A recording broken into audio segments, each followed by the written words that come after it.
90% throttle position. That should be around 47 pounds of boost.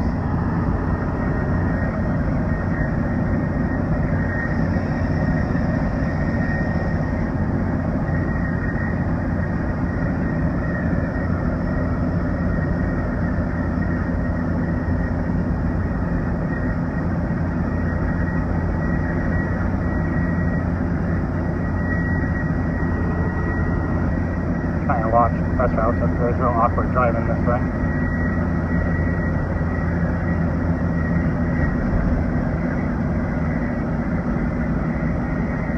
On the hill.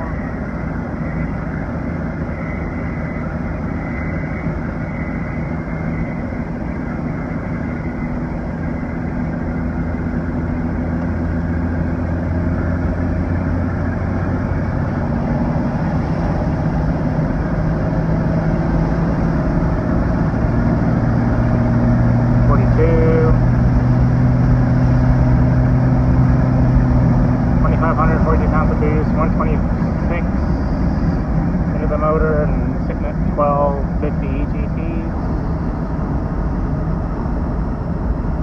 250 degrees compressor outlet temperature.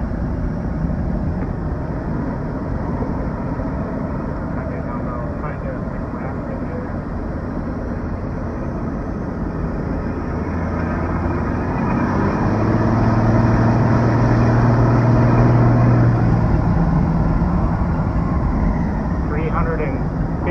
Compressor outlet temperatures.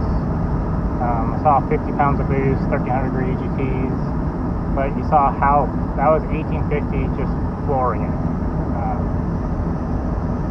Smoked just a little bit and then instantly cleaned up. You will try and, I'm not the best video editor, I will try and do an overlay with the 12 centimeter S300.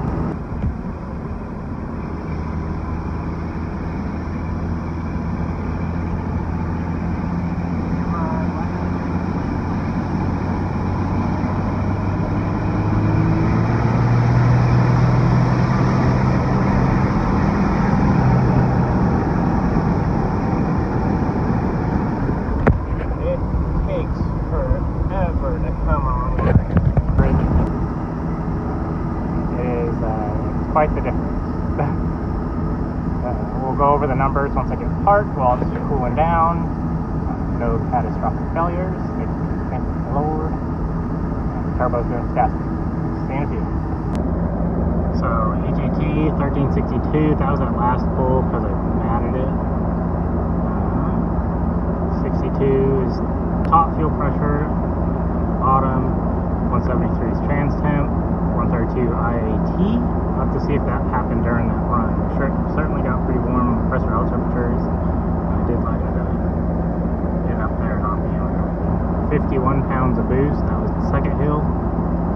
So I'd say that's pretty impressive. I mean, it's 250 RPMs to 300 RPMs lower than both the 9, the 12, and the villain. Which were all 1427, .12, 1468, all about the same boost pressure. Also given, I guess it's kind of not the greatest way to compare because the outside air temp is considerably hotter. So instead of 88 degrees going in, we have 100 and something degrees going into the motor. So that certainly contributes to it. Some real life data. I'll have to do a video that's just all the pulls I've made in this truck. I have a ridiculous amount of pulls with this truck at 50 pounds of boost. So hope you guys enjoyed. Thank you. Have a good one. Also, I'd like to show you guys that I built an AFC live setup a long time ago, and I found out that a computer on the computer was just a royal pain to tune, and ended up taking it off and tune it on myself. So it's just all AFC tuned. It did take a little bit of work, but once it was dialed, it is dialed. So I can show you a little bit about the truck real quick, but it's all AFC tuned only. So here we go.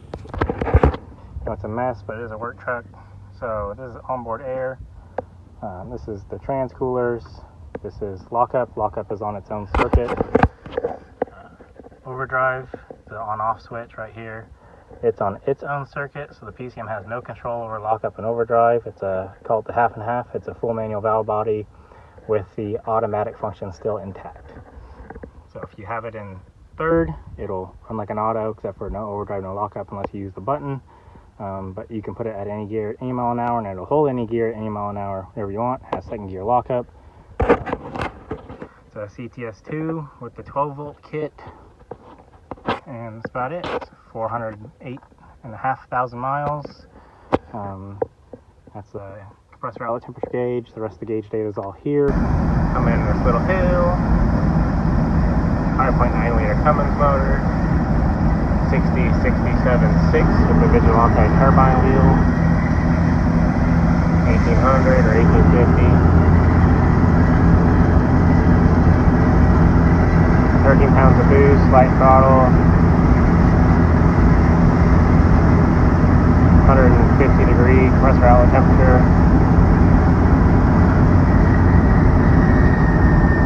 Easy peasy.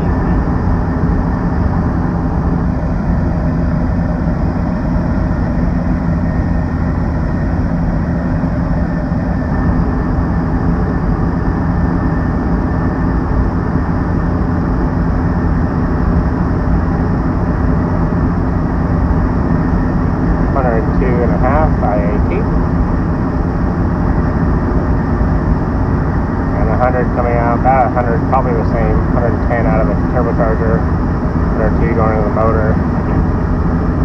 So like the reason that the differential, like the IATs aren't low, even with like an intercooler, compared to outlet temperature, is because the outlet temperature versus the outside temperature is so close to each other that it's not very efficient. You know, there's no temperature differential. You know, the deltas are close instead of being spread out, so it just doesn't do a whole lot.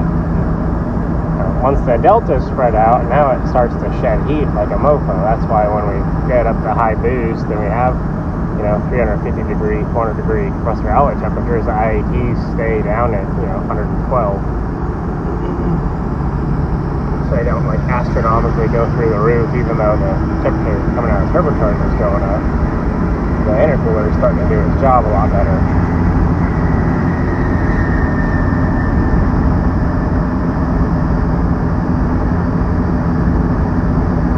And fan speed, vehicle speed, and all that stuff plays a role too. We're cruising at 55.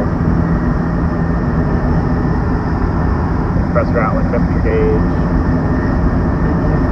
The outlet temperature and IAT is a really good way to see if you need more intercooler or not, because you can plot compressor temperature rise versus RPM or mile an hour, and then you can plot the IAT rise versus the same.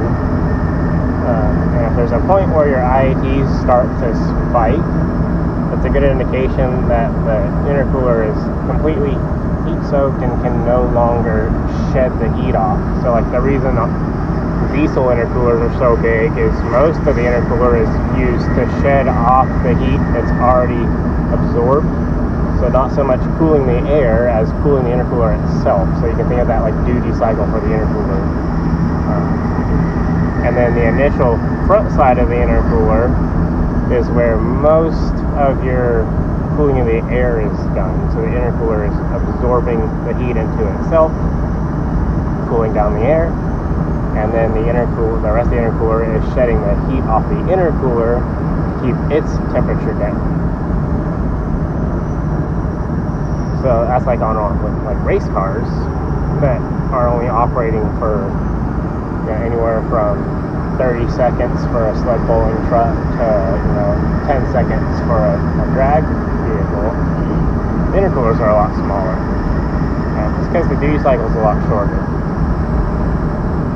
Whereas like a semi truck or your tow rig, the intercoolers get huge because the duty cycle might be, you know, 15 minutes, 25 minutes. Some of the long big grades where it might be running sustained, you know, 30, 40 pound pounds of boost non-stop, so you have a compressor outlet temperature of 300 to 350 degrees non-stop. The intercooler has to deal with that for an extended duration versus a short burst. The intercooler is not going to fully heat soak in that short burst. So if you're ever curious about like why the OEMs size things the way they do, a lot of it has to do with how long that duty cycle is designed to be operating for. Getting our big hill that smoked out the S300.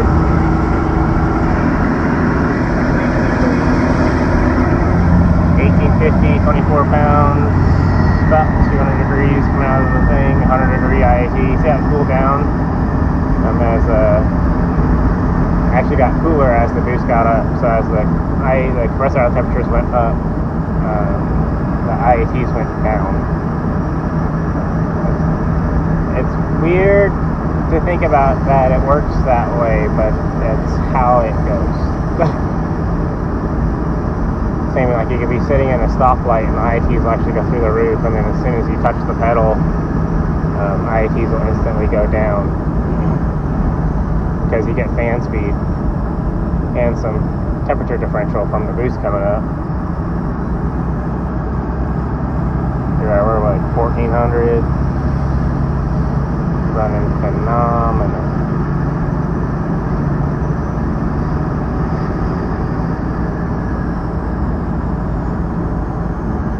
So playing around, it was Saturday. It can't quite keep it as cool as the 9s did at that 90% throttle. Probably 43 pounds of boost is probably the most that I could run and stay under.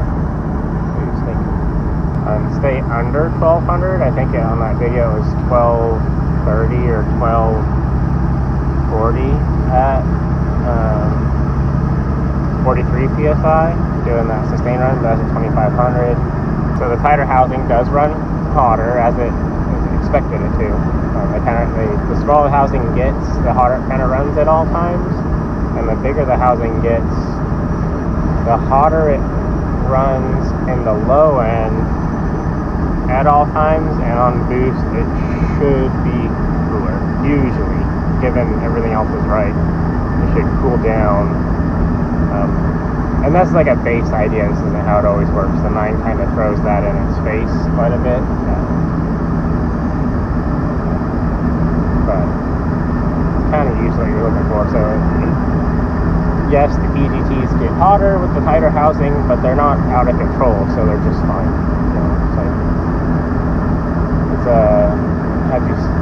I don't know how to put it. That's like accounting for your transmission temperature. You're gonna have hot fluid coming out, so just make sure you account for it. So it's the same with like the EGTs. They're hotter, but they're manageable. I don't see you ever trying to tow at more than 40 pounds of boost. I mean, it's pretty extreme to be running that. Like the intercooler will run out of its ability to keep the IATs down at some point. My cooling system isn't big enough to handle that. I mean, it's probably like 380 horsepower. Actually, you could do the full 400 sustain, and the cooling system's designed, for 180 crank, not 400 wheel.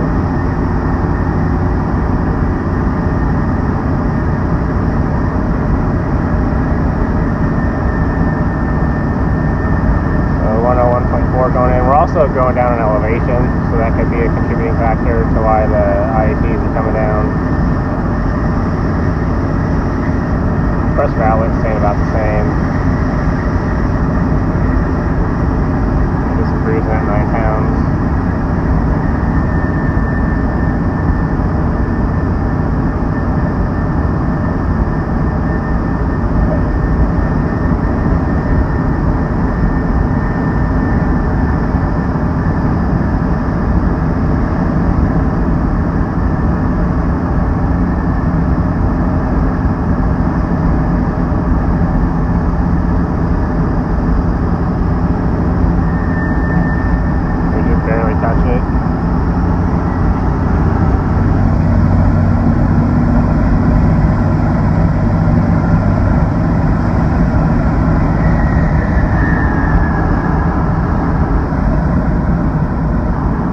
probably about a 1/4 inch input, and maybe 5% of throttle over where it was at.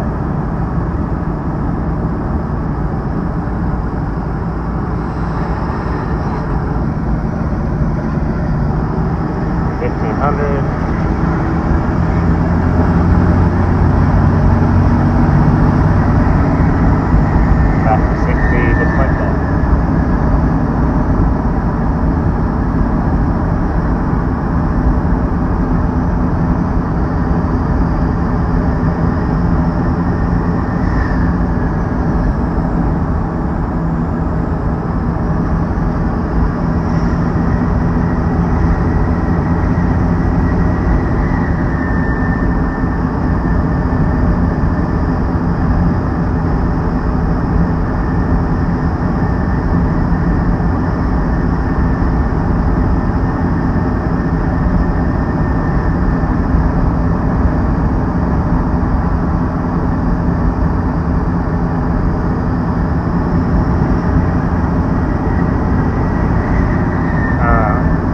Big thing is just don't view boost as a restriction. I know a lot of people say that, but what you should be doing is you should view boost as an atmospheric modifier, because your engine's a fixed displacement and you typically have a rev range that you want to stay within. So within that rev range, the motor's only going to ask for a certain amount of air based on its volumetric efficiency, and that's it. There's no magic anything to make that do anything else. So what a turbo does, or a supercharger, blower, all that stuff, is it modifies the atmospheric conditions so that even though the motor pulls the same CFM, that CFM weighs more per cubic foot. That's all we're doing with forced induction, is modifying the density of the atmosphere so that the motor that draws the same spatial amount of air, CFM is a spatial measurement, we want that air to weigh more. And, you know, the dumb quick method of it is every 14.7 psi, or wherever your atmospheric pressure is, over atmospheric pressure doubles the displacement of the motor. So if it's a 6-liter engine and it's at 15 pounds of boost, it now thinks it's a 12-liter engine. So it's consuming what a 12-liter engine would consume at the same volumetric efficiency as your base VP. But the air weighs twice as much, so the motor consumes twice as much. So that's the easiest way and the most helpful way to think about how forced induction works. It makes problem solving a lot easier. So if you're in town, you want to put the phone down, you can think it. So while I was driving, I was thinking, I mean, so this truck that we're in and you've been listening to the last however long this video is, it's at 24 degrees of advanced dynamic, which comes out to, I want to say it was static timing around, that's using the plunger lift or Spillport method, 26, 27 degrees. There's a 3-degree delay from when Spillport closes to when injector opens. But you can see how good the truck runs. So that's why I wanted to go over. Your timing is set by the injection pump and the injector, and the injection lines if you got bigger ones or different ones. But the timing that the engine's going to want is set by that. I've changed from a 6 centimeter, 9, 12, 14, 16, 18, 23. It's all the same timing because the combustion event is mainly controlled by the injection pump and the injector. Now, where the RPM range of the motor is the most efficient in is set by the turbocharger. So the turbocharger for turbo diesels is like the camshaft for NA motors. So depending on where you want to run the motor at, you want it to be efficient at, you can move peak torque and peak horsepower around via the turbocharger. So like the 6 centimeter turbocharger, it puts peak horsepower no further out than 26, 2700 RPMs. 300 above stock. It's not a big difference. The difference is the turbine housing just flows, or turbo wheel flows a ton more versus the stock turbocharger. Versus like the 9s, I mean the 9s will go to 3,700 RPMs. They are wild. And then like your bigger housings, your bigger T4 stuff, 3,700, 4,200. Your bigger single T4, S4s, 42, 4,400. But there's a trade-off. Anytime you move anything anywhere, it gives up something somewhere else. So that's why the turbocharger sets the operating range where the system's going to do really well. And then, so the turbocharger, whatever turbocharger you're running, has nothing to do with the timing you're going to use. Your timing is injection pump and injector. And you can tell by how smooth the motor runs, and the exhaust opacity of if it needs more timing or less timing for like street driven and tow rigs. Drag race stuff's a little different. You have to monitor that when it's actually up making power. You can't really do that. You want to do your daily driving, towing stuff. You want to set that up where it makes the most power it can, but still runs at light load, higher engine RPMs real smooth. And then your racing stuff is a totally different story. That's all under load, making power stuff, because we don't care that it is rattly, cruising at 2,000 miles an hour, or 2,000 RPMs at 60 miles an hour or 70 miles an hour. If it's unhappy, then it's unhappy because it needs all that extra timing to make the power upstairs where it's making juice.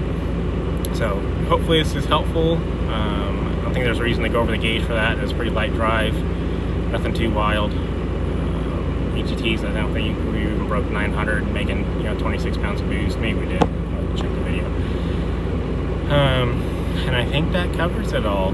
So when you're thinking about stuff or you're doing timing adjustments, I said timing is all pump and injector and engine sound and engine power output. And then the potential power output and where it's going to make that power at is set with the turbochargers on turbo diesels. Except for very extreme circumstances, it does change. Head cam does get more important. Stuff that's running upstairs at like 4,500, 5,000 RPMs, head cam is going to be important. But anything like under, I haven't noticed much of a difference in anything that's running below 4,200, 3,800 RPMs. If it's below that, it's whatever head cam's on it. The rest we're going to dial in with timing, tuning, component quality, and then the turbocharger needs to be able to operate in the range that we want to make that power at. Thank you. Have a good one.